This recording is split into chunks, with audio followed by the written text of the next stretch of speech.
Hey guys, Hitman89 here, I hope you're doing great. Today, you'll need a gaming partner, so grab your significant other, sibling, dog, or fish, because we're gonna be looking at the best split screen / shared screen games to play right now. I don't know if you know this, but on this channel, we don't do 5-minute intros, so let's have a look at the first game on my list. Contra Operation Galuga is the remake of the very first Contra game that I played on the NES back when I was a kid. And I think we can all agree this remake looks like an early PS2 game, but at least it supports up to 4 players in couch co-op. I played it with my wife, but she kept on dying before the first boss fight, so every level we pretty much only play together for like 30 seconds and then I'm on my own. Before you pick this game up, you might want to try out the demo to make sure you and your friends can handle it, cause otherwise you'd have to play on easy to get unlimited lives, and in my opinion, that just takes the fun out of it. Speaking of which, if you think taking orders, cooking, doing the dishes and managing a restaurant is fun, then you'll love Plateup, which finally released on console earlier this year, and it's more than just an overcooked clone, cause this is actually a roguelite where your progress carries over. You can upgrade your restaurant by investing the money you made, but it's tough. You only get one shot. One opportunity to seize everything you ever wanted. Wait, no, that's 8 Mile.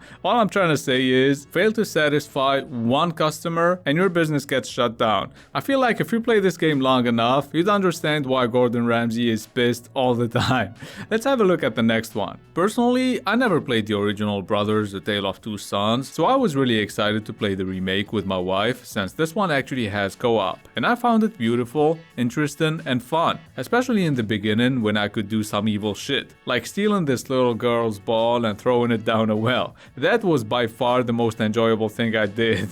In all seriousness now, I was a little disappointed by the extremely simplistic gameplay. It didn't age well, plus this remake just took the original controls and split them in two in order to add couch co-op. But somehow, even those one-button controls were still a little too much for my wife. She got eaten by this dog like 69 times and she basically got stuck in every climbing section. Still, if you want to share an adventure game with your non-gamer friends or parents, this could be the one. Also, check out It Takes Two and A Way Out, which are way better games in my opinion. Keep in mind, you can beat Brothers, A Tale of Two Sons within 3 hours, so try to pick it up for like 10 bucks or something.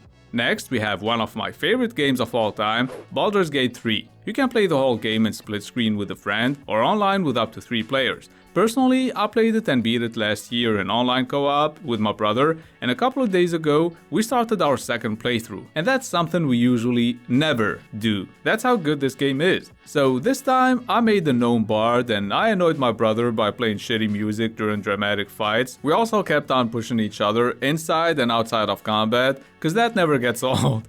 The amount of interesting dialogue options and possible approaches is what makes Baldur's Gate 3 such a fascinating game. Sometimes we save scum just to try another option, and it always results in a different outcome. Moving on to a much worse game.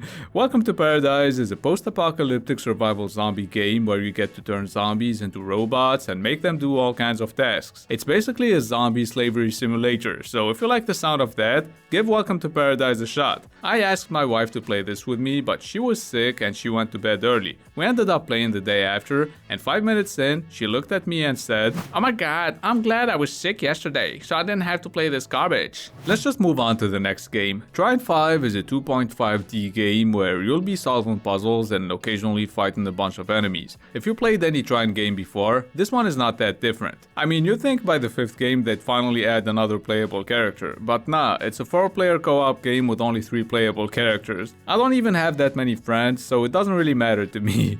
Trine 5 is fun, it looks great, I like the art style, but words cannot describe the pain I felt watching my wife miss simple jumps over and over again. Seriously, she makes a 5-minute level last an hour. Also, I had to solve every puzzle by myself. I was 25 when I started making this video. Now I'm fucking 34. Speaking of getting old, Tekken 3 was one of the very first PS1 games I played. I was 10 back then and I played it a lot with my dad. Honestly, I'm really glad I also got to play Tekken 8 with him. The graphics are pretty good and the gameplay feels great. After playing some of the worst split screen games out there that you won't see on this video because they didn't make the list, I felt the need to virtually beat the shit out of someone, so I played some Tekken 8 with my wife. I can't believe she actually kicked my ass. Either I suck at this or button mashing pays off here.